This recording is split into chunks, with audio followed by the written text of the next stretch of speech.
Halo, bertemu kembali dengan Jonah Channel. Di video kali ini kita akan membahas mengenai 7 hal yang bisa membuat seseorang itu miskin.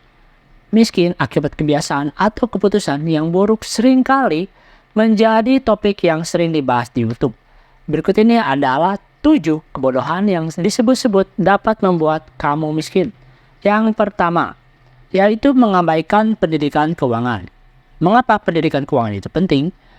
Dengan kita tidak mempelajari dasar-dasar keuangan pribadi, seperti mengelola anggaran rumah tangga seperti itu, investasi, dan tabungan bisa membuat kamu mengambil keputusan keuangan yang buruk.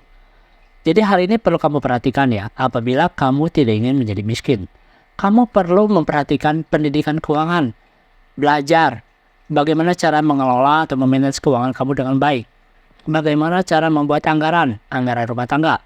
Bagaimana cara mengatur pengeluaran, bagaimana cara mengatur pemasukan. Jangan lebih besar pengeluaran daripada pemasukan. Sehingga yang terjadi adalah terdefisit. Kamu harus bisa mempelajari bagaimana melakukan investasi yang baik. Investasi yang bisa membuat uang kamu itu berlipat ganda, bukannya malah menyusut. Dan yang ketiga, kamu perlu menyisakan uang kamu itu dalam bentuk tabungan. Jangan semuanya difoya-foyakan. Misalkan lagi punya uang banyak, dapat THR, dapat apa, dapat gaji nomplok, dapat kenaikan gaji, kamu habiskan saja dalam 1 bulan itu. Itu adalah sesuatu yang tidak wajar. Itu adalah sesuatu yang tidak baik. Itu malah bisa membuat kamu miskin. Lalu yang kedua, yaitu gaya hidup konsumtif. Nah, seperti yang dikatakan tadi, gaya hidup konsumtif, gaya hidup yang boros itu sesuatu yang tidak baik. Menghabiskan uang untuk barang-barang mewah atau kebutuhan-kebutuhan yang tidak perlu, terutama jika pendapatan tidak sebanding dengan pengeluaran. Seperti dikatakan tadi, kita itu pada saat hidup konsumtif hanya ingin bergaya-gayaan, gaya hidupnya supaya terlihat lebih keren seperti orang kaya, mengikuti tren yang sedang ada saat ini, misalkan punya iPhone, punya tab, punya apa, padahal kita mungkin belum memerlukannya, belum membutuhkannya. Tapi kita mengikuti gaya teman-teman, mengikuti orang lain, mengikuti tetangga. Maka hal itu adalah sesuatu yang dinilai konsumtif kalau hal itu memang bukan kebutuhan kamu. Tapi kalau itu memang kebutuhan kamu dan kamu memang mempunyai keuangan yang baik dan mempunyai sumber pendapatan untuk bisa membelinya, itu adalah sesuatu yang baik. Lalu yang ketiga adalah mengandalkan utang. Mengapa mengandalkan utang ini bisa membuat kamu miskin? Menggunakan kartu kredit atau pinjaman, memang KTA seperti itu ya, ataupun pinjol untuk memenuhi kebutuhan hidup sehari-hari tanpa rencana yang jelas. Bagaimana cara melunasinya? Hal ini dapat menyebabkan beban utang yang terus bertambah besar. Hal ini memang sesuatu yang sering kali terjadi buat kamu yang apabila mengandalkan utang, misalkan untuk membuka usaha, untuk bayar utang kembali. Jadi gali lubang tutup lubang. Hal ini malah akan membuat kamu semakin terperosok, membuat kamu semakin tidak bisa keluar dari beban utang kamu. Harusnya kan utang kamu itu lunas, diperkecil. Tapi karena kamu mengandalkan utang, di mana utang tersebut ada bunga berlipat-lipat ganda, seperti bunga kartu kredit, bunga pinjol, hal ini akan memberatkan kamu. Jadi hal ini perlu kamu hindari. Jangan mengandalkan utang pada saat kamu misalkan memerlukan modal tambahan, memerlukan perbaikan rumah, memerlukan hal-hal itu. Apabila memang kamu belum mempunyai keuangannya, belum mempunyai saldo tabungannya, lebih baik kamu jangan mengandalkan utang. Kamu cari sumber pendapatan lainnya untuk bisa memenuhi kebutuhan hidup kamu. Jangan mengandalkan utang. Itu sesuatu yang penting yang perlu diingat. Lalu yang keempat, kurang diversifikasi investasi. Mengapa hal ini bisa membuat kamu miskin? Menaruh semua uang hanya di satu jenis investasi tanpa mempertimbangkan resiko yang ada dapat menyebabkan kerugian yang besar jika investasi tersebut tiba-tiba gagal.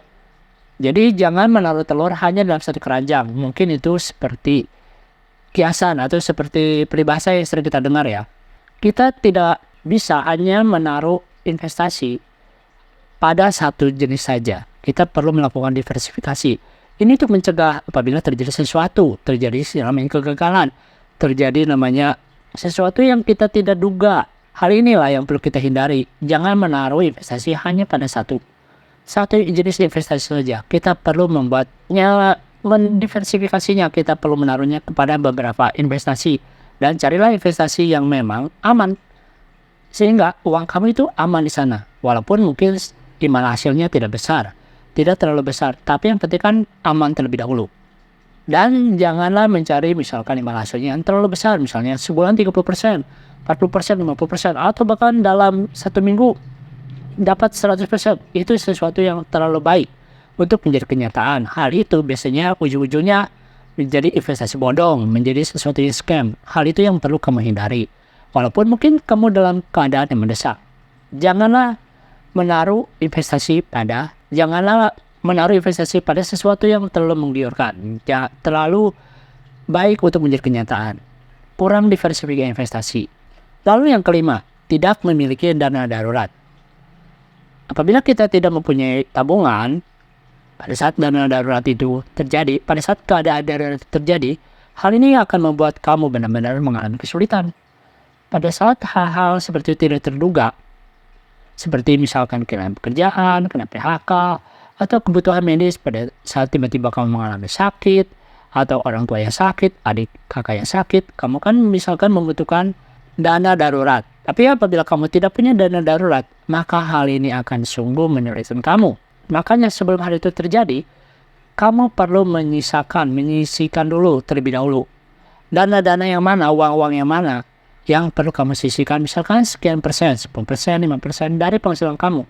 Kamu sisihkan untuk kebutuhan dana darurat seperti ini. Sehingga apabila terjadi keadaan darurat, maka sudah ada dananya. Kira-kira seperti itu ya. Lalu yang keenam, yaitu menunda investasi. Apabila kita selalu menunda-nunda untuk melakukan investasi, sehingga kehilangan potensi pertumbuhan dari bunga majemuk seiring waktu. Apabila kita misalnya terlambat dalam melakukan investasi, padahal umur kita sudah 30 tahun, 40 tahun, 50 tahun. Mungkin orang lain sudah melakukan investasi itu pada umur 20 tahun. Pada saat dia mulai bekerja, lulus kuliah, dia sudah mulai menabung atau dia sudah mulai berpikir untuk melakukan investasi aman. Seperti di saham, di reksadana, di emas. Seperti yang pernah dibahas di video sebelumnya. Apabila kamu terlambat melakukan investasi, maka kamu ujung-ujungnya itu akan tetap hidup miskin. Hal ini akan memberatkan kamu untuk maju lebih jauh lagi, untuk lepas dari jurang kemiskinan tersebut apabila memang kamu takut untuk memulai dalam melakukan investasi. Walaupun memang investasi ini tidak bisa sembarangan, kamu perlu melakukan investasi itu dengan pemikiran yang matang, dengan pengetahuan yang cukup matang. Jadi kamu sebelum melakukan investasi, kamu perlu mempelajari semuanya dengan baik, dasar investasi, supaya kamu tidak supaya kamu tidak nyemplung kepada sesuatu yang salah, investasi bodong. Hal-hal itu yang perlu kamu hindari.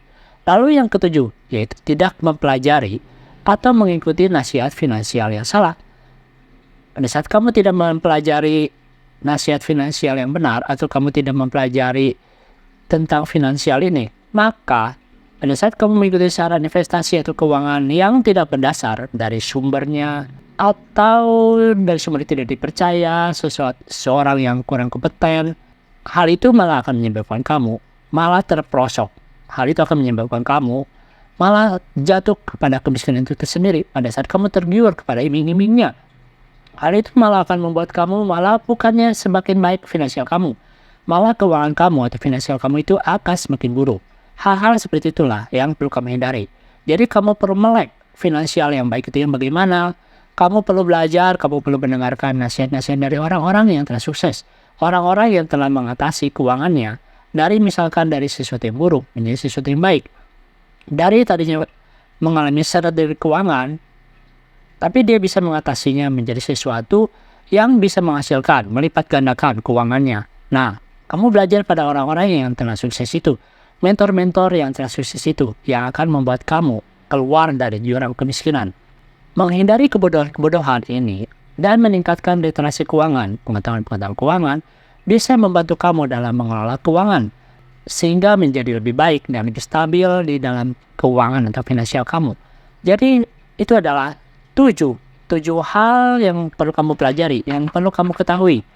Yang bisa menyebabkan seseorang itu menjadi miskin, yang bisa menyebabkan kamu itu menjadi miskin, bukannya menjadi kaya, bukannya menjadi berkecukupan, tapi terperosok atau terkungkung dalam kemiskinan. 7 hal dari sumber yang bisa dipercaya, yaitu dari AI ChatGPT, bukan dari saya pribadi. Oke, kira-kira seperti itu ya untuk video bahasan kali ini. Semoga saja video ini bermanfaat buat kamu. Terima kasih.